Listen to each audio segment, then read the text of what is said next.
Choosing imperfect living. Greetings, folks. I'm Greg Willits from RosaryArmy.com. And I'm Jennifer Willits, his wife. Did you get your glasses all clean there? They're clean, and I will put them on when I need them. But I'm not reading anything at this moment, so I'm good. But we'll be reading things in this episode. A lot of feedback that we want to share with you on the program. Just catching up. Say howdy, howdy, howdy. We've been having a lot of great guests on the program lately. We got some more that we'll be sharing with you very soon on the program. But as you know, if you're a longtime listener, we like to shake it up every once in a while and just get caught up on some feedback, some email, voicemail. If you ever want to send your comments to us, you can do so, feedback@gregandjennifer.com. If you want to send just email, at which point you're going to force us to read it for you. Or you can grab your phone and record voicemail or video feedback, record it, whether it be, video, right? Use your camera, or your little voice memo thing, and go over to rosaryarmy.wetransfer.com. You can upload those bigger files really easily. It'll upload directly to us. We'll get it. We'll share it on an upcoming program. So thank you to all of you who have sent in feedback. Our apologies for not answering quicker, but I've just kind of, for years, again, if you're a longtime listener, like some of you have been listening for 18, going on 19 years. So we started, March 2005 doing this podcasting thing. So a long time that we've been doing this. Some of you have been hanging out with us from the beginning. You've probably heard me complain for almost 19 years now of my inability to stay at inbox zero on the inboxes at any given time. And just the older I get, the more I'm like, I will never succeed. I will never do it. So this is our opportunity to sort of catch up real fast. And so if you skip the podcast and you send us email, then you may miss the answer because the answer will be here. Because I'm not going to always respond. But we've been very busy. I mean, just so many things going on in the house. School's back in. Our kid's been busy. We got a kid getting married by the time. So I think this one's going to be I don't know when this is going to air. If this is going to be before or after the wedding, but we got Walter's getting married, and we're just so busy with so many things. It's School of Mary launched. It's going so well, but it's not all it's not all there yet. And meaning that's kind of the purpose, right? You don't open up a college and go, well, those are all the classes we're ever going to offer to you over time. So we'll get into all that. Yeah, no, it's been a great and busy kickoff to our school year in many ways, as you've just alluded to with the School of Mary. But even for Lily and me, now we've got a month of high school under our belt now, and we're still getting acclimated to the rigors of the new schedule. And I got to tell you, I really, I oftentimes complain. The other night we had our 28th anniversary, and you and I went out to dinner, had a nice, lovely dinner to celebrate. It was a great 28 dinner. Years. But can I just give you some credit for that? That was a wonderful gift you gave to me. It sounds like the song, When My True Love Gave to Me this wonderful gift of planning all the dinner arrangements without me. just for one dinner. Yeah, one dinner. But it was a great restaurant. It was so good. It was a local place that just opened up recently. We had never been to. You didn't even know it was there. No. It was all a surprise. So I kind of just looked in the region. Anyway, what I was going to say was we went and we didn't realize that the same night as our anniversary, again, 28 years, happy anniversary. Happy anniversary. Thank you for putting up with me for that long. It was also homecoming. And as it always is in the month of September in most schools in the area. But, again, I don't know if it's me getting older or if it just is genuinely this bad. I think it's just genuinely this bad. The washcloths that girls now wear as dresses. Washcloths? Well, that's basically what it looks like. It looks like they just have a very, very small towel wrapped around their midsection and barely there. Yes, it is, but rather scandalous. Yeah. So looking. At the school that you go to, they try to have a better. I was going to make a really, really stupid joke, and as I'm trying to set this up, it's just not there. You started saying, now that you and Lily are back at high school, and then I was going to eventually make a joke of I really like the outfits that you're wearing, and then I went down that direction. I'm like, I don't. Oh no, I'm like, this sounds awful. This is just, it does. It's as I was trying to set up the joke, and I'm going, You know what? So I just ruined my own joke because I realized it wasn't going to be funny, and if anything, it was just going to be kind of gross. It's so I just calling myself out and stopping myself all at the same time from this. So anyway. So half of that conversation should have just been an interior dialogue. Yeah, but you know how made it all exterior. Podcasting for going on 19 years, we don't know how to have interior dialogue anymore. We've lost that ability. I mean, we're coming up on a point. We made the realization the other night that we have now been married for more than half of our lives. A majority of our lives have been spent married to each other. We've been married longer than we ever were single. We're getting to a point where we're going very close within a few years where we will have been podcasting our lives for more than half of our lives. And if you've been a long time listener of our show and all the various names that our show has been under, you've heard about many of our anniversary celebrations and how they have basically been celebrated to the best of our ability depending on what we've had going on with our family life. And there were times when we had lots of little kids all under the age of 12. Well, then that anniversary celebration would look very different. We'd probably be staying at home or just going to the store to buy shoes for a kid, and that was the date. And now we're at a different season because we're older. And we almost, you know what we could have done for this episode? We could have just played, like, I think it was episode, if I have the number correct, that I scare myself, but I think it was like episode 28 or something like that. It was called We're Not Hoity-Toity of the Rosary Army podcast. That was actually our 10th anniversary, and it was the story of when we tried to do a getaway for our 10th anniversary. We went down to Buckhead. That was 18 years ago that happened. And it's just like great memories, but where we are now, it's, we're like parents of 5, for long-time listeners know this, but just in case you're new, we are the parents of 5 children, and one lives full-time in the house, and that's our youngest daughter, Lily, who's a freshman in high school. 14, she'll be, just again for you long-time listeners, she'll be 15 in January. It's crazy. She'll be old enough to get her learner's permit in January. Yes, and she's already letting me know that she is ready and counting down to that season of life. And I'm like, wow, I just got done teaching Ben. And now I just don't know if I'm ready to get back into that role again. But here we are, and it's just the 3 of us. And so I'm grateful that when you made the dinner reservation for us the other night, that it was just for the 2 of us. And while it was a little hard, part of me, felt kind of weird just leaving our daughter at home to just sort of fend for herself, but she's old enough to stay home and fend for herself, and she does quite a good job of it. She definitely likes being the third wheel, though. She likes being the third wheel. Yeah. She's enjoying her brothers kind of being gone, and she's getting a boatload of attention. Yes, and she loves it, and it gets me a little worried. That's like, my siblings just call me spoiled, and it always really kind of irritated me, but. Lily has it good right now. But we have a very good relationship. You do. And you do. I don't have any illusions. I'm not going to assume it's always going to be that way. But right now, we're very close. But I still try to honor my role as mom and not slip into being best friend, because the lines get very blurred if I try to be her buddy and not her mom. She needs a mother. And so that was important for us a mom to go out and just the 2 of us also. And that's something that we've always told the kids. It's like, listen, mom and I come first, and you come next. And there's a reason for that, because you're going to leave, and eventually it's going to be me and mom again. And when that happens, we need to make sure that our relationship is still strong, so that we're always going to be there for your kids and our great grandkids and on and on and on. So I think for the most part, our kids have always understood that. I don't think they've ever taken offense to it. And, I know she wasn't too thrilled that we left her here, but it's okay. She's not going to break. And it's good for our children to feel all those emotions, because they have to work it out. They have to know that everything's going to be okay. And mom and dad are going to come back home, and they're going to be super happy, and life is great. But the day started out so wonderful and so fun. And I actually was pretty excited to know that these events were kind of aligning the way they were on the schedule.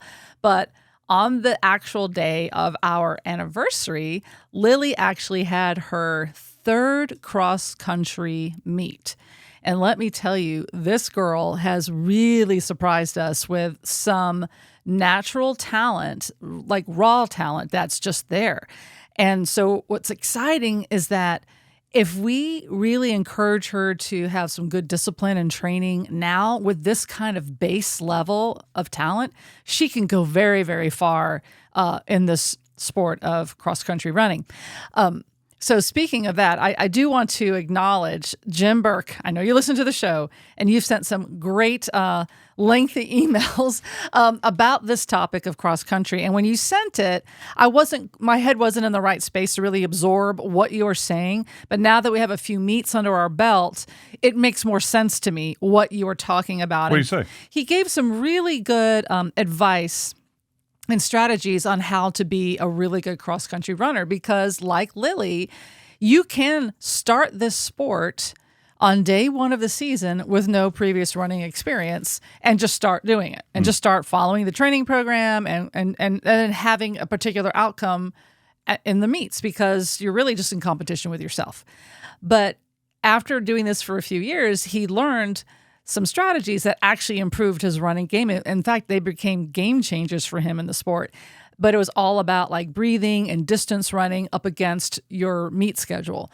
And so like right now, it was just a little too much information for me to really pass off to Lily, but I think I know what I need to say. And I've already started kind of saying very similar things to her as what you raised in your email about the more distance you run, the more you'll increase your speed at the race. So it really is, there is a connection to running more miles. So if you have a 5K, you need to get used to running 6 miles so that the first 3 become more like a sprint for you. Yeah. So that's how you get to that sprint, those get sprinters who are dominating in these 5K races. They're running longer, but not necessarily faster. And so, right. And then when they do run the shorter, they're able to run fast. They can run very fast for the length of the 5K. Yeah, that makes sense. And then the other was about breathing. And I was telling Lily, so hopefully you'll be kind of proud of this. I said, Lily, I looked at her right before the race. I'm like, oxygen is fuel. It fuels the muscles. So remember to breathe. You need to oxygenate yourself while you're out there. So when you feel like things are getting rough, remember to focus on your breathing, and it's going to make a difference. And I'm just trying to get that information in her head. But again, I know I'm dealing with a 14-year-old girl who's just trying to take in the enormity of the situation. And so she's going to take what she can at this point. But I know that we're at the beginning of her high school career. So this is really exciting to actually see her perform at this level so early. Well, and to that point, so she already got placed on the varsity side of things because of her initial... Because of the first race. The first race she did so well that the coach is like, well, I'm going to put you on varsity. And then what's been really surprising, and it's hard because, we're taught as Catholics, be humble, right? Not brag. Be considerate of other people, supportive of other people, trying to do that. Yeah. But at the same time, our daughter keeps coming in first of all the girls in the high school that she attends, not at the meet. I mean, she's coming in like, she was at a meet the other day that had several hundreds of kids. And of well, the girls, there's 165 girls running. She came in like 116th place. Yeah. So, she goes to a small school so that there's not a lot of, the training is great for what it is, but she's not going to a school is what I'm trying to say. She's not going to a school where there is a substantial coaching staff that could be hired, to really make this happen. So, but the fact that she is going as fast as she is, she's come in first place in every 5K that she's run so far from her school. So we can easily see how, she's just a freshman now. In another 3 years when she's a senior, she could be really formidable. And that's kind of exciting to see. She's got the, she's long and lanky. She's got, the long legs. She's always had long legs, and she's always enjoyed running. And so who knows? It's going to be pretty cool. Walter and I went to the first 5K, which was her second race. And I'm so glad you guys came out. That was so fun. we went to it, and we were interested in seeing it. And I like seeing it. I have a hard time sitting around and just chit-chatting for that time. So I'm glad that you're allowing me to sit in the vehicle for a while and read or whatever until it's time for her race. But the that first one, we're watching and she's going around. When she passes us 2 or 3 times, and every time she's passing, she's smiling and she's smiling waving. And waving. Whereas all the other kids are like dead serious. They're not looking over. They're not really acknowledging the people cheering. They're just very, very focused. And here comes Lily just, hey, just smiling. We're like, this girl's not taking it seriously. And then all of a sudden, it comes to the final lap. We go over to the finish line, and we're expecting, pretty much all of the senior or the upperclassmen girls to be coming in from the school. And then Lily would be further in the back. This was her first 5K ever. And then all of a sudden it's like, why is our daughter coming ahead of everybody else? And so it was pretty funny to see it. So I mean, there's just nothing like that moment of the finish line, because not only are you just excited to see your child finish, but to know that she was coming in ahead of her teammates, which is another challenge. But also what we're getting to watch is how deeply these athletes have to dig within themselves to bring every ounce of energy they have towards that finish line. And there's like bigger life lessons going on here. This is all about this endurance and going beyond what you think you can even do. And then surprising yourself, surprising your family, your spectators, and your coach, and to see not just Lily, but all the athletes going through that. You're just emotionally affected by it, and you wind up cheering, not just for your kid, but really for them all. You want them all to hit their personal best, and that's part of that community that's out there in the cross-country sport. The spectators are a big component of cheering for those kids, and it makes a difference. Lily, she just told us later that at first she wasn't sure if it would matter, people going, go, pass him. But she's like, Mom, it really does help, especially when you're out in the middle of the course and you feel like you're kind of alone and you're really struggling. You need that encouragement to keep going. And that's kind of, life has very similar lessons to that, where you feel like you are alone and you're really trying very hard to endure something very difficult. And you just need that bit of encouragement from a loved one. And you keep going. And so it's very excited. We're so proud of her. She's just blowing us out of the water with her performance. And we still got more races ahead of us. The championships are coming in at the end of October. So we're just very excited to see how Lily will actually perform. So with that, let's kind of breeze through some of this. That was a lot longer of a 5K of talking about our daughter than I expected. But let's talk about some of the voicemail feedback and other feedback that we've received recently, including we got cool feedback about Rosary Army from Kathy. And she said, about 16 months ago, I visited Fatima, Portugal. She said, it was very moving and inspirational. When I came home, our parish was looking for people to help make 1,000 missionary rosaries. I learned how to make the knots, but was not happy about the looks of the plastic beads and plastic crucifix of the missionary rosaries. What I did feel was a calling from the Blessed Mother to make and pray corded rosaries with metal crucifixes. Also with the directions and advice from Rosary Army. In the last 16 months, I have made and sent 31 corded rosaries. That's fantastic. I send them to Catholic or non-Catholic people who are having a difficult time in their life. Sometimes it's a death or a health issue or even a happy issue. As I tie each knot, I think and pray for the person I'm making it for, and then I send it to them with a letter of why I'm thinking and praying for them. Thank you for your assistance in helping me accomplish my mission. Kathy, well done. She's in Michigan.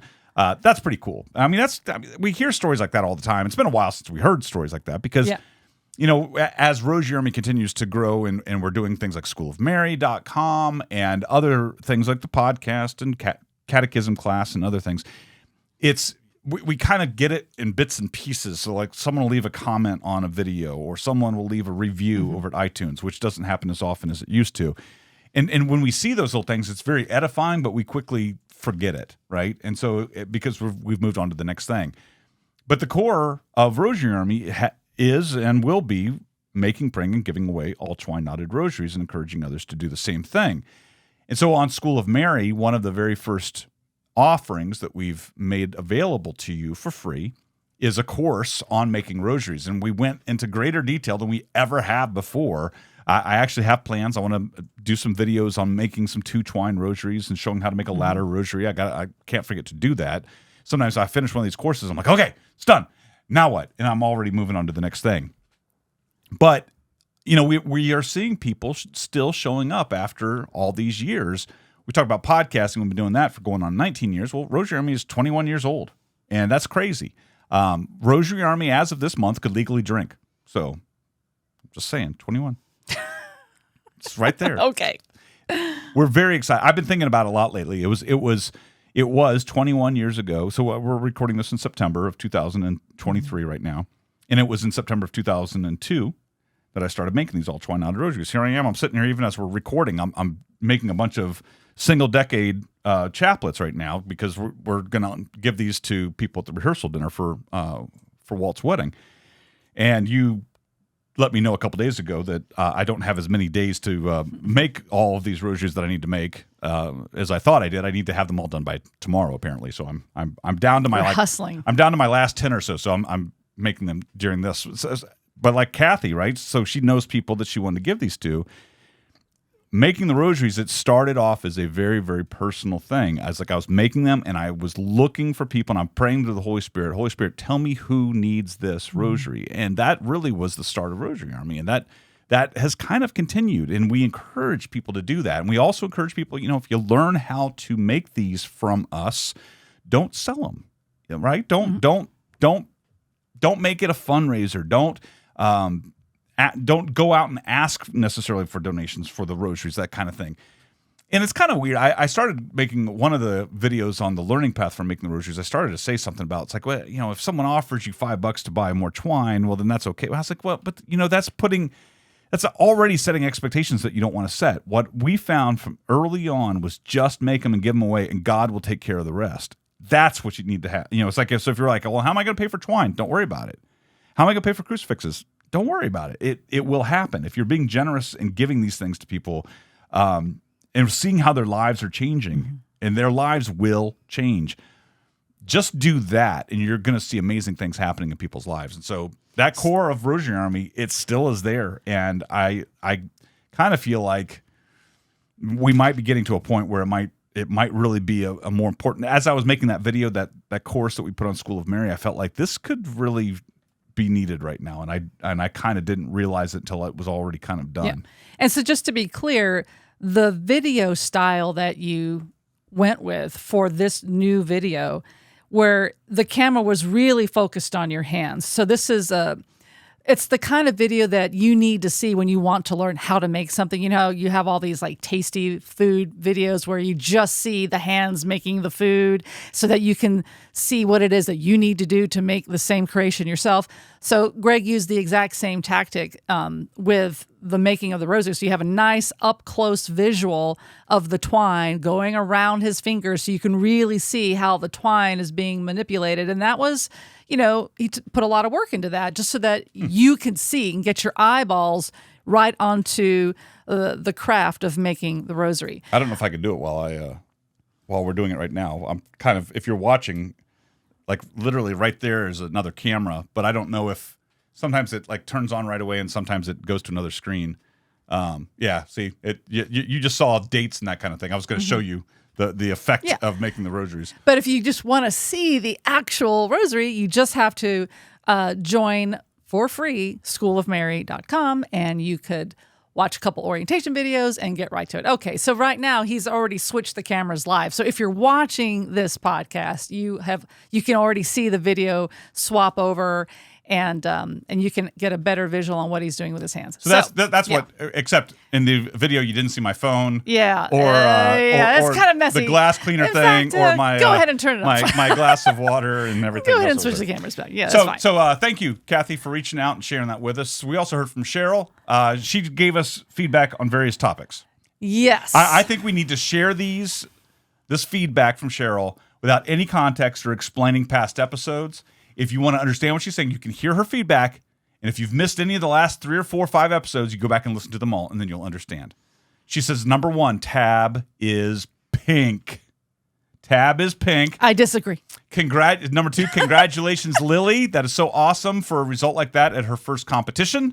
Number 3, I haven't heard you discuss AI and your thoughts of it as a tool, not to replace everything. At my work, we are framing it as making the tedious tasks take less time so we can focus on our zone of genius. You could put your script in AI and have it create slides and quizzes. You would still need to review and edit. It would give you a good first draft, though. Cheryl, I'm really curious. When I read this for the first time, I'd love to know what AI program are you using to create the slides. The quizzes, I get it. If I just went into Chat GPT and said, here's my text, give me 5 questions, right? But is it the same thing with the slides, or are you actually? Is there a program that is actually generating the actual slides? I'd be very curious about that. And, so, and she's talking about, because with catechism class, for example, if we're going to start doing video presentation of that, how can we put stuff up and make it easier so that I'm not having to do a whole new level of production with that? Well, but she wanted to know, do you have any concerns about AI as well? Well, and I don't think she said. I don't think. Thoughts. What are your we've thoughts? talked about that in the past. Earlier this year we did, but I don't think. Well, we did. We did an episode earlier this year about AI. It was really interesting at first. I don't think I've done any playing with it even in the last 2 months. Part of it is because I started to realize the responses I was getting just didn't sound real. Now, I'm not opposed to the quizzes and the slides. I get that. That makes sense. What it was good for was, hey, give me 10 headline options for this content. Okay. That kind of stuff worked, and that was interesting. But if anything else I put in there, everything sounded artificial. Yeah. And I didn't like it. But I'd be curious, Cheryl, if you drop me an email and let me know what you're using to create slides. And I am kind of curious, is like, just from a time-saving perspective, how can you use AI? But again, it's. I was playing with it. It started to feel like one more thing that I needed to juggle and remember to do. Now, Notion, the database system I use, they do have some new AI functionality. I just haven't played with it. But it's more for productivity. If you have all of your tasks in there, right?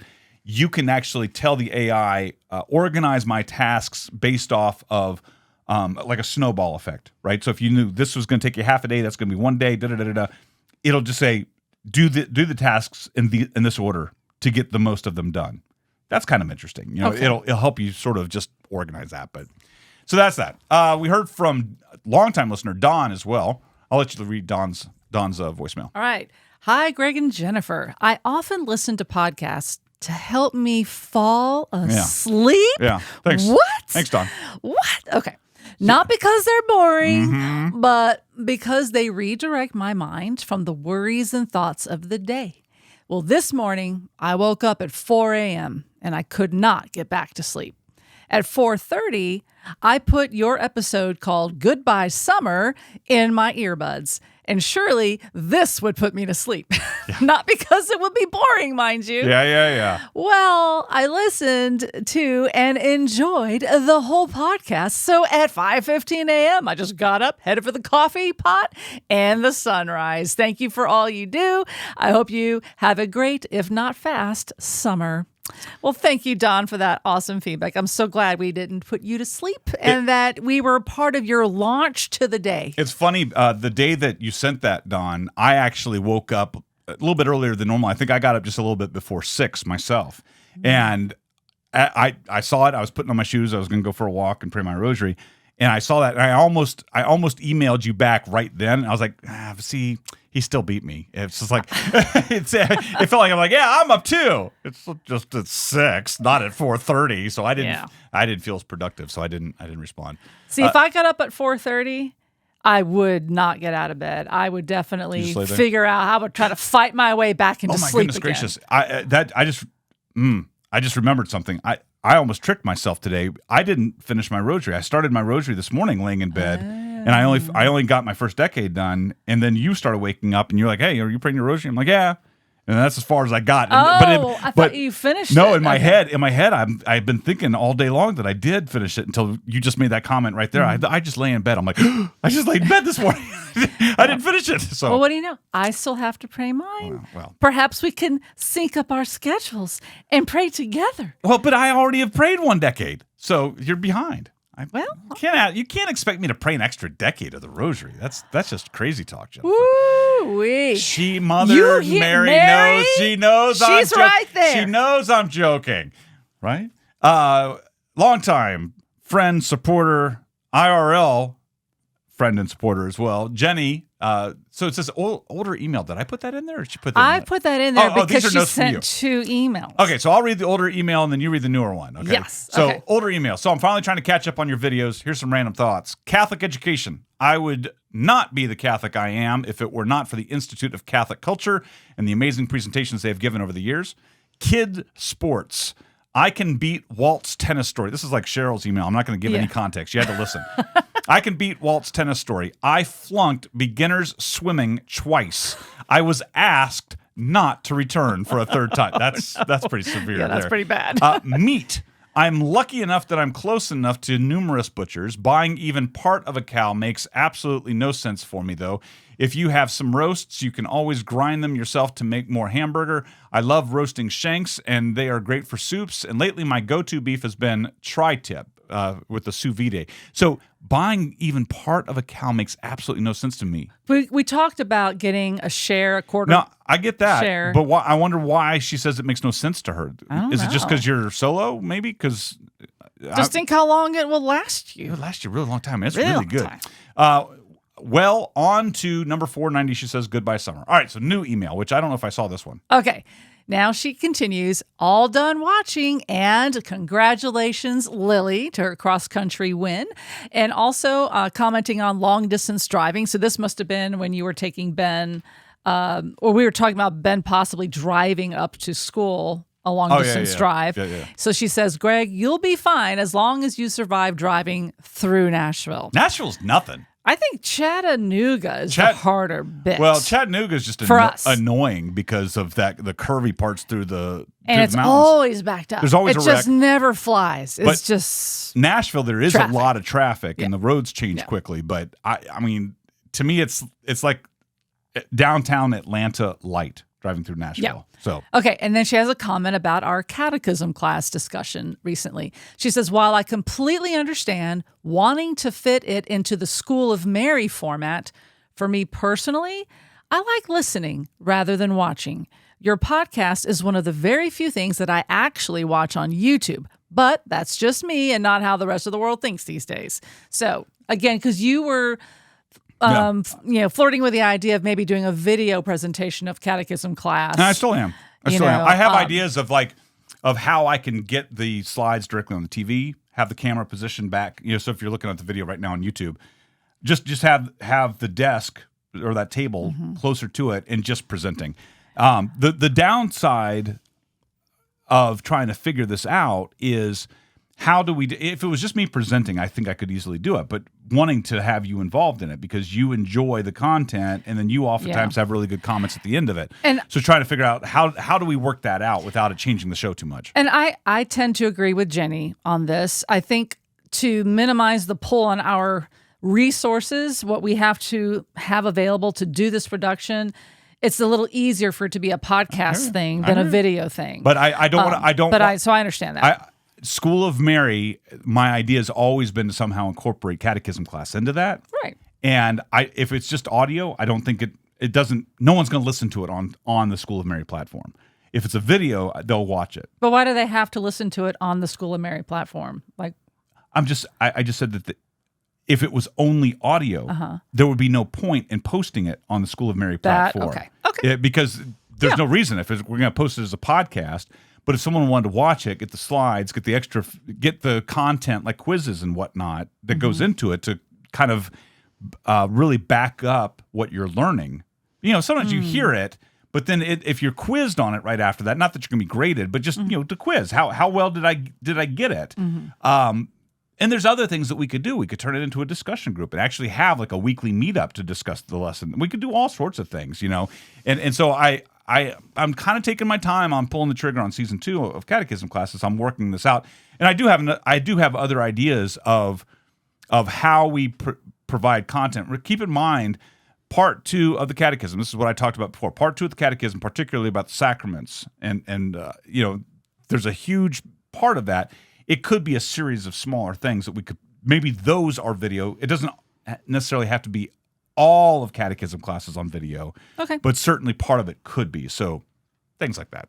Okay, we're next? Figuring it out. I'm waiting on Mary to tell me what to do because she's been really good on helping. You got to put on your ears to hear this next one because we got voice feedback coming up. Can I hear from here? You can hear from there. That's good. It should be loud enough. Yeah, it and will this is voice feedback again. If you want to send us voice or video feedback, you can upload it directly to rosaryarmy.wetransfer.com, just like Mary did with her Hi guys, voicemail. thank you for your last podcast talking about classical education. I have to admit, when I saw the topic, I almost didn't want to listen to it because classical education is a thing I very much want for my children, but there's just no way I'm going to get it in New York. Either I'd have to pay thousands and thousands of dollars for some private school that's not conveniently located, or I'd have to do it all online, which would be a complete disaster for my 12-year-old. There's nothing I can do, really, that's going to be getting my son the kind of education that I know that he would benefit greatly from. So when I saw that topic, I was like, oh, geez, I don't want to listen to this wonderful educational experience that my kid never has any possibility of getting. But I loved how you veered, from talking about your child who does have the privilege of getting that to talking about Greg's own lack of education. And just something to share. I have a master's in English I got many years ago, and I have a BA in English I got many years ago. Since I have come back to my faith, I've had to basically unlearn a lot of the stuff that I learned in my English classes and my literature classes, and then kind of relearn again how to read books. I was miseducated in how to read. I was miseducated in how to understand the great works of our faith and civilization. And it just intellectually and philosophically and formation-wise, my education from a Jesuit school that shall remain nameless really just sort of malformed my thinking for more years than I care to go into. So I'm not dead yet. And I've also looked into Well-Read Mom, and that looks amazing, but I don't want to do another online thing. And I love, you're keeping us updated on the School of Mary, and I can't wait for that sort of classical education stuff that you're talking about in School of Mary. I really want to do in person, and I'm having a hard time finding in-person people to do that kind of stuff with me. I've done book groups before, and I don't like the books. A lot of the books that, I don't know what you want to say, typical book groups do are just books that you have to search to find any kind of meaning to. Sometimes it's there, but it's hidden, or it's not well done, or you just get the sense the author is not compatible with your own way of thinking, and it's like you're like reading these books and you're like, why am I wasting my time? I've definitely looked into Well-Read Mom, and thank you for reading out that list of books, because maybe I will invest in that just to get the list of books and whatever online stuff they can give me. I very much want an in-person group, but it may not exist, That's the other thing I've had to come to terms with. I live in New York City and I live in Queens, and what I want, just quite frankly, I'm not sure it exists around here, or maybe it exists in very scattered form. I don't know. Strange world we live in, right? I live in a city of millions of people, and I'm like, gee, I can't find anybody. So thank you for your online endeavors. I very much am looking forward to School of Mary. Your words of encouragement are so meaningful to me when you talk about the value of what you're doing and evangelization. And just somebody, when I was teaching long time ago, somebody once said to me, when you're teaching, if you've managed to save one life, just one life, what a successful career that you've had. And I'll go further than that. If God lets you see, if you have the privilege and grace of actually seeing that transformation, what a blessing to know there is a soul, there is a mind that has not been lost. So I am continuing to pray for your endeavors, and I love hearing your thoughts are very compatible with my thoughts. God bless you guys, and I cannot wait for the School of Mary. I'm very excited for its launch. Well, and it has launched, and Mary has joined it, and we've seen her over there, and she's shared some feedback. We did do a soft launch of it. It's out there. We shared it with you, and so many of you who watch or listen to the program ran over and signed up, and we're glad to have you there. I have yet to send out, as of the recording here, yet to send out a major announcement that the doors are open, and just I'm glad that I have been slow to do it. Yeah, me too. Yeah, Angie, who's also been just a fantastic beta tester and helper, she's found a few things that needed to get fixed. Just literally yesterday, walked out of Mass, looked at my phone, saw an email from Angie saying, "Oh, those videos aren't showing up." I'm like, "Oh!" So just little things like that. I'm glad that we took care of it before a lot of people were inconvenienced. There's still a few little bugs that are going on. For some reason, we still haven't figured out why the avatars, your little profile pictures, are not appearing. For one of the reasons that they suspected, and I don't think this is it, but iPhones, when you take your picture with iPhones, that there's a weird new proprietary format, like HEIC. Yeah, that's it. Something goofy like that. And a lot of online services, including one of the components that is in School of Mary, doesn't like that format. Now, I'm pretty sure that other people have tried to upload JPEGs or PNG files, and they also still had problems. But little things like that, right? Those are not insurmountable to launching. Those are the enemy of what is it? That great is the enemy of the good, or something like that. Just get it out there. It doesn't have to be perfect, but I feel like it's pretty darn good what we've created. And what's great is it is the initial offering, the total consecration stuff, the making the rosary stuff, the idea of making. We talked about catechism class a moment ago, but the other thing that we can start doing, and this was sort of an aha moment for me over the weekend. I keep thinking, well, the next thing I want to do is love of eternal wisdom. Well, that's a significant undertaking that I want to do. Louis de Montfort. That was honestly one of the biggest inspirations for doing this whole thing, of wanting to present that material in a cohesive way. What I have realized is that a lot of this content, it needs to be created iteratively. When I used to be in software, you do iterative development cycles. So you put out, here's the plain website with no graphics, right? That's the first iteration. And then you go back and you add the website or the images, and you add some functionality. That's the second iteration. You just keep building on it. Okay. The idea of basically, this is my thought process. If I was asked to go in and teach a class at a parish on just one chapter of the love of eternal wisdom, just do that one chapter, an introduction to it. You could do that. That we can present those level of courses on School of Mary's platform. It's just a matter of creating them. So I just need to plan one class at a time, sort of the bird by bird approach, right? And if there are 16 chapters, if I, over the course of a year, worked on 16 courses, well, a year from now, all those can be compiled into a single thing. So whoever new person discovers this work a year from now, they would see an entire complete course with quizzes and everything else, whereas everyone who's currently a member of School of Mary would just benefit from the courses one at a time as they come out. And that kind of takes a little bit of the weight off of my shoulders a little bit, because I can create the courses. I'm trying to think of like how many books can I write in the next month? Well, that's impossible, right? That's an impossible goal. And then because it's so impossible, it's hard to even get started on it. So I don't do anything. And the next thing you know, years passed and I don't have anything done. But what I saw from doing like the course on making the rosaries, it's just a matter of recording the content. And I planned it out a little bit, I outlined it, and then just did it. Well, it's not much different than what we're doing now, but it's on very concerted topics. And I've been doing enough research and work over the last year or two on the love of eternal wisdom. I think I'm at a point where it's just a matter of sitting down and writing my outline, and I can do the first several lessons. So anyway, my point is that we have a lot coming. And then we have several people who we've been talking to as well that are very excited to create courses for School of Mary. And not only are they excited to do it, they're excited actually, like a couple of them have already said, well, we'll just drive to Atlanta so we could do it in your studio. Okay, come on.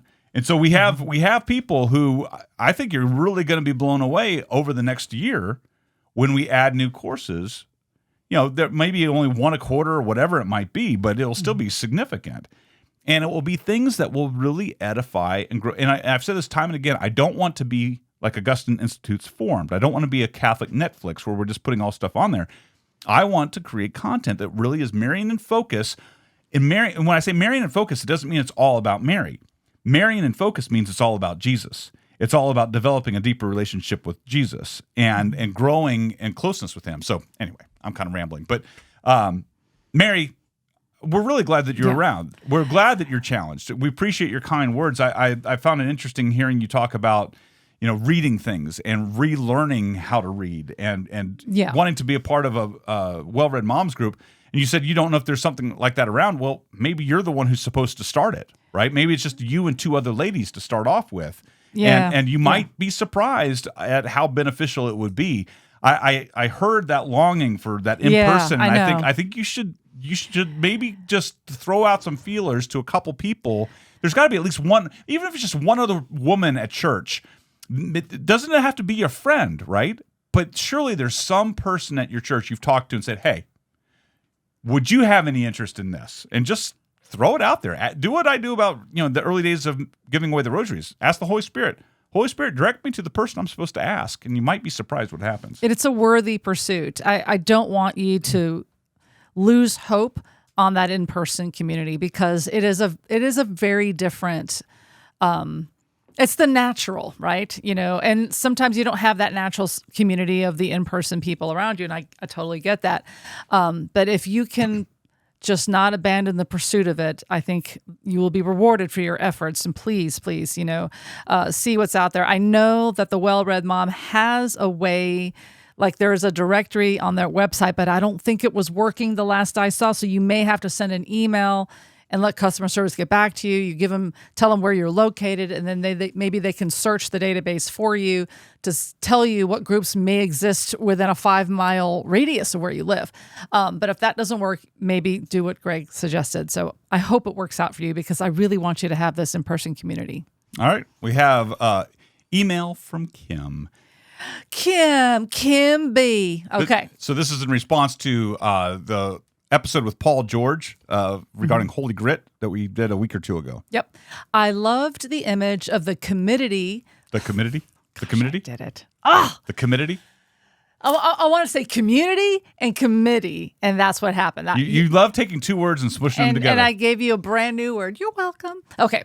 I love the image of the committee sitting at the boardroom table of saints. I connected with that so much because that is something that my own spiritual director recommended to me probably about 6 months ago. And she gave me certain saints that went along with our direction program. I am very similar to Greg in that I love visual aids. It really helps me to pray. So I built a holy card holder and I painted all holy men and women pray for us, and it is on my prayer table. I also like the idea of having different committees for different discernments. So what I like about my holy card holder is that I can change the saint cards out for different committees.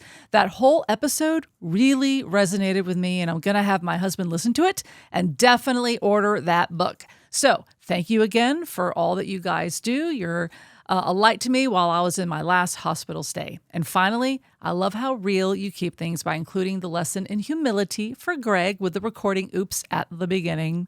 Thank you for all you do. Thank you, Kim. I was smiling as you were reading that, because all of a sudden we heard Hallie McHallie out in the hallway there. Apparently, Marty the cat's been locked out of his bedroom that he shares with Lily and didn't appreciate that. And so all of a sudden, so I don't know if you heard that or not. It was very, very loud. Well, but getting back to Kim's email, I want to say she did include some pictures. So I got to see this holy card holder that she made. It was quite lovely, very simple in its design, but very functional, in that it has like a little groove in there so the holy cards can stand upright. And I like that ability to change it out as you see fit. So that's pretty clever, and she is very handy. She's very good with woodworking, this lady. And it's just a pleasure to know you and to be your friend. So thank you for writing in and sharing that feedback with us. We also got feedback from someone who is brand new to everything that we're doing. Leave this anonymous, just out of a courtesy, but just read about your first experience with EMDR. So this is the therapy we've talked about on the program. But just read about your first experience with EMDR from 2021. I just began it yesterday. I found your article by searching whether or not a Catholic can use this method. I too have struggled at many times during my life with anxiety and related insomnia brought on by the fight or flight response that I can't turn off, that crops up in stressful situations, some of which don't seem like they merit such a response. This is learned response. It's related to the trauma of experiencing an older sister's schizophrenic episodes throughout her life. And I want to stop this cycle once and for all and file it away where it belongs. So I'm curious whether or not EMDR served you well. Thank you for being willing to talk about the effects of trauma from a Catholic perspective. So Greg, how long would you say you've been under the EMDR therapy right now? I have been going to EMDR therapy for over 2 years now. It was 2 years this past June. So 2 years and 3-4 months. And just to put it into perspective, which I can't believe that I can't believe that much time has passed. Yeah. And that I've These gone almost every single week. Almost weekly for 2 years. Now, just because you go every week, it doesn't mean you have an EMDR therapy session in that session. So it's not like weekly EMDR for 2 years straight, but several. And again, EMDR it's at therapy, least monthly, right? We've talked about it in the past, so I don't want to explain it again, but it's very interesting therapy. There's nothing controversial in terms of, conflicting with your faith. It's something that it's a tool that helps bring up unprocessed, meaning unresolved, problematic memories. And so you might think, well, why in the world would I want to sit down and bring up problematic memories? Why would I want the garbage to come back up? Well, listen, if you have a clogged up bathtub, you're not going to solve the problem just by skimming what's on the surface, right? You got to get down to the clog, and that could be gross. And if you have one of those gadgets that you stick into the drain, you might pull up something that looks like a wet, soggy mess, and you don't want to deal with that. That's been therapy for me. That it's forced me to not only deal with the flotsam on the top, or even what I thought was the direct clog at the base of the drain, but going deep into the drain and pulling out all of the gunk that is causing blockages. And so that's kind of, that's a new analogy that I just came up with on the spot here, but it's pretty solid way of thinking about it. There's been a lot of traumas that I've had to deal with that have, some are worse than others, but I think I've had a lifetime tendency of disregarding the fact that I've been hurt, and in many different ways. And therefore I pretended that I wasn't hurt, even though I was, and that was impacting the way I reacted to other people, the way I reacted to situations. It was very, very painful. And it's sort of like what this writer shared with us. That's spot on, right? I can't turn off the fight or flight response that comes up in stressful situations, some of which don't seem like they merit such a response. There are little things where I'm like, that shouldn't be a big deal. Well, if it happened to you, especially if it happened to you when you're a kid, and this has been a big lesson for me. If it happened to you when you were a kid, when you were 3 or 4, you learned defensive mechanisms of how to deal with it as a 3-year-old, 4-year-old, 5-year-old, 6-year-old, however old it was. You learned how to protect yourself, to seek out safety, to seek out autonomy, and to seek out a level of identity in the midst of something that was happening to you. That's a huge responsibility. Walk up to a 3 or 4 or 5, 6-year-old kid and go, I need you to protect yourself right now, and to find a level of identity for yourself and be secure in the. No kid can do that. And so the kid's going to do it improperly, right? Well, the problem is that the way our minds work is that we then carry forward through life the defense mechanisms that we're taught early on. Just like if you taught a kid a skill at an early age, a useful skill, and that kid got good at that skill, that child can carry that skill throughout life. Well, I was forced to develop multiple defense mechanisms for multiple negative traumatic scenarios that carried with me for a long time. And so unfortunately, I'm in my 50s, but I oftentimes might have been reacting the way that I was taught as a 5-year-old.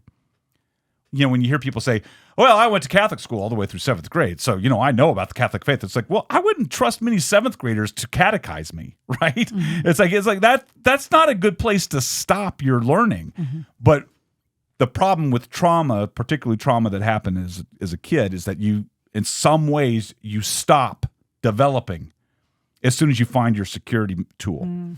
So we're actually going to be talking about this even more in a couple months. Mm-hmm.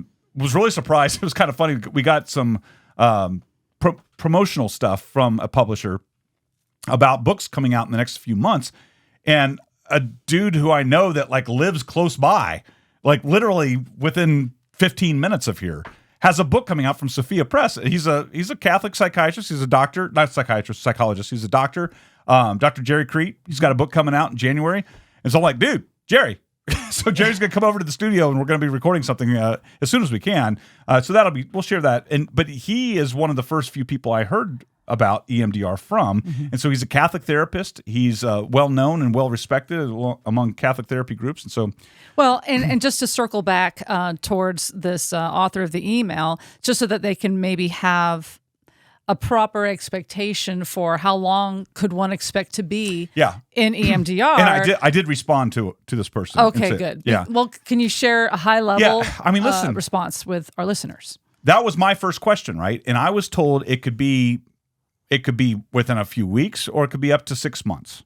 And here I've been at for 2 years, which kind of goes to the level of trauma that I've dealt with. The trauma that, unfortunately, the traumatic events didn't end with childhood. I've had traumatic events follow me into adulthood, and there've just been a lot of them, and they've kind of all have built on each other like layers of a tree. There's all these rings that we just keep discovering, another ring and another ring and another ring.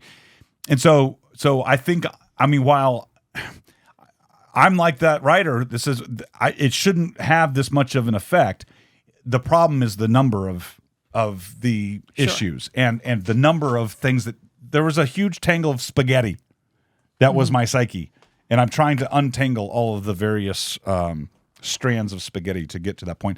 Along those lines, I had this in our notes, and then I kind of thought, well, I don't know if I want to go down this route. But I actually saw this was kind of recommended to me by my therapist. There is an old 1980s, 90s therapist who did a lot of work, and of course I don't have the actual author's name written down now. But the whole idea was dealing with childhood trauma and dealing with parenting your inner child, which sounds very hokey sounding, right? But it's along the lines of what I was just saying, of like how, if I could go up to 4-year-old Greg, what would I say to ease that child's pain from some of the things that were happening to 4, 5, 6-year-old Greg?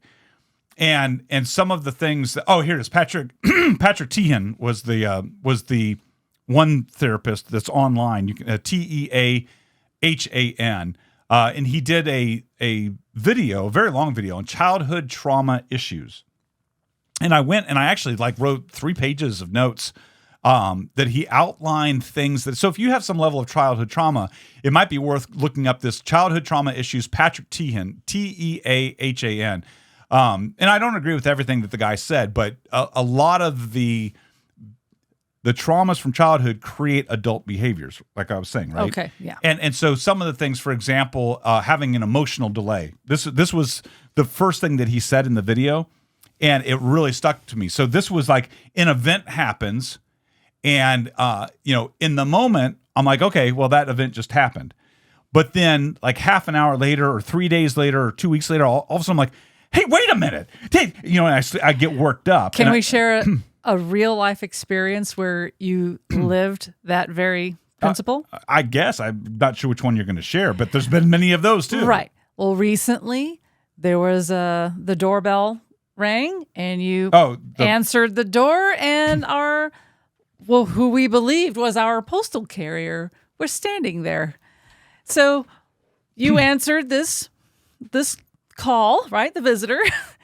And why don't you take over and just sort of try to set, as an observer, what happened? So, again, Walter's been living with us these last couple months before he gets married. Ben was home from school. We were dealing with there's parts of our neighborhood where cars can't be parked out in the street. We're in a cul-de-sac. We can have our cars in part of the cul-de-sac. Well, apparently, and we've been in this house for 4.5 years. So suddenly we weren't getting our mail. We get the email from the post office that tells us the mail that's arriving that day. So we knew mail was supposed to arrive, and then it didn't. And we're like, what's going on? And Walter tells me that he went out to his car to get something right when the postal person came up, and then the postal person started yelling at him. He has no clue what this person is yelling at him about. You can't park over there. And then she drove away. Well, then the next day, I'm sitting here in the studio, and I had the blinds open, and I saw the postal worker drive into our cul-de-sac and then drive right back out again. And just to put it in perspective, this is not the iconic white, red and blue postal carrier truck. Yeah, it's a personal vehicle. They outsource it. Yeah, you can tell this is outsourced to somebody else. So to do it. The issue happened then with Walter, and then he tells me about that. And like a day or two later, the doorbell rings. I open up. It's the postal carrier, and she says, and she had like a whole bunch of packages, Amazon packages, that the post office was just holding on to because there was a car within 15 feet of our mailbox, not blocking the mailbox, just fit within 15 feet.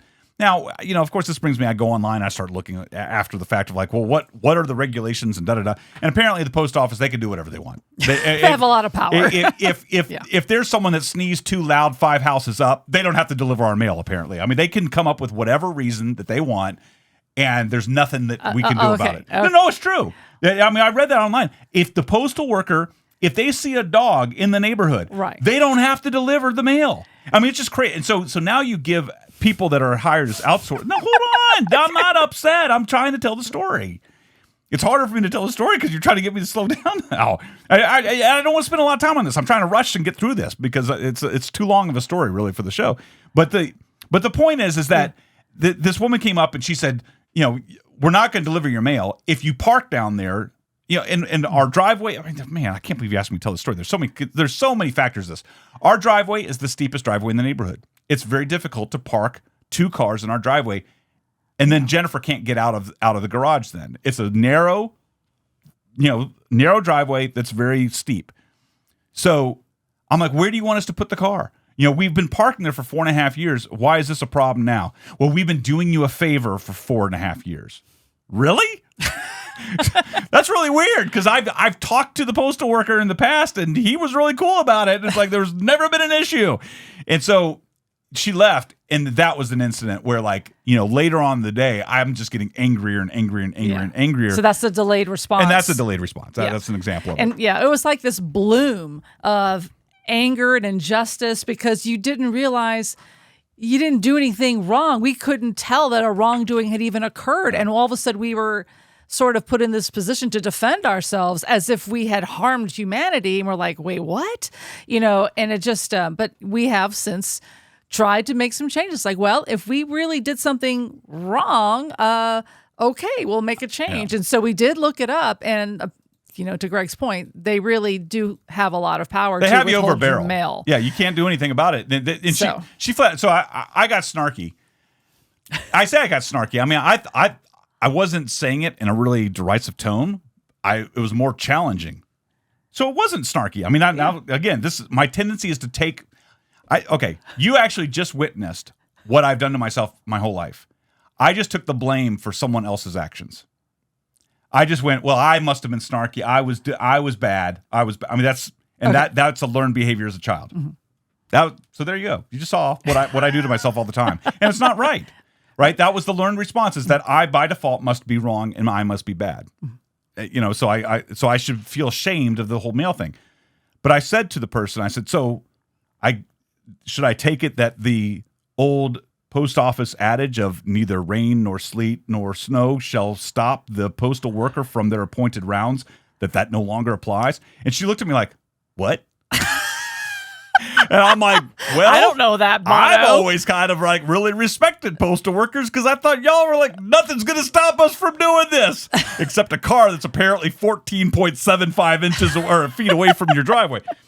But, it just, I don't have much tolerance for those kinds of things. But anyway, so that's that. Yes. That's a weird way of ending the show. There's your story. Greg's encounter with postal workers. There's been many of them, believe it or not, but that's a lot of feedback for this episode. Yes. Listen, we hope you enjoyed this show. If you like what you're hearing and if you want to support the work that we're doing, you can do so by going over to rosaryarmy.com/donate.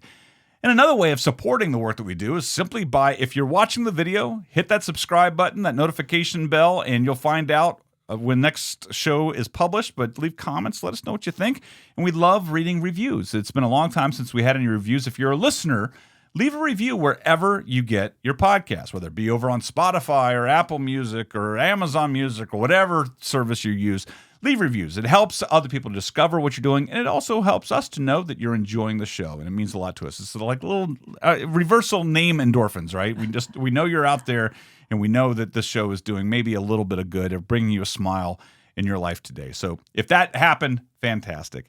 So that's it for now. Thank you. What, you got one more? I just want to say we do love our postal workers. I just don't want to make you think we don't. You made the because point. I'm a descendant of a former postal employee who put in 25 years of service. And I'm not saying that you don't, but I just want to make sure listeners understand that we do actually care about these people. Her dad worked for the post office for 25 years. He's like, we have a great love and respect, which part of it is like, it was the disbelief that knowing how hard your dad worked, that someone was acting the way that they were. So there's a little bit of that. And so we actually did. I called the post office and I just let them know that what had happened. And actually, we're not alone in our experiences. And the postal person that I was speaking with actually said that they're trying to get the routes back under their control, that they admitted that this outsourcing to a third-party group of employees was not maybe the smartest move that they did as a post office, and that they really need to have true employees of the Postal Service actually delivering the routes, because they understand, they follow the motto, right, that Greg talked about. But right now, we, for whatever reason, just live in this area that we're getting other non-postal employees actually delivering the mail, and it isn't being done to the standards that we have grown accustomed to. And I let the guy know we really do appreciate what they do, because I'm a descendant of someone who worked for the post office. So I have great love and appreciation for how hard they deliver the mail, because we love our mail. We really do. We need mail. It's like you're afraid that a postal worker's listening is somehow going to call the postal police, and we're going to get arrested for disparaging the postal service. It's not even them. It's just some third party. It's like you can't get mad at the Uber driver for bringing your food when that's not the food. That's not them. That's not the restaurant. It's just some guy who got hired to deliver the food. Well, I don't know. I could get pretty angry at an Uber driver. So, they deserve to get anyway. Anyway, please continue to pray for our family, and we will pray for yours. We are so grateful that you do hang out, spend some time with us and listen. And anyway, we're good. We're good. We're happy. Can I hit the We button? really are. Yes, you can. Hey, sing us out. Pray your rosary every single day. And your Divine Mercy chaplains. And do whatever it takes to be holy. We'll talk to you again in a few days. Thanks for hanging out with us. God bless, folks. Bye.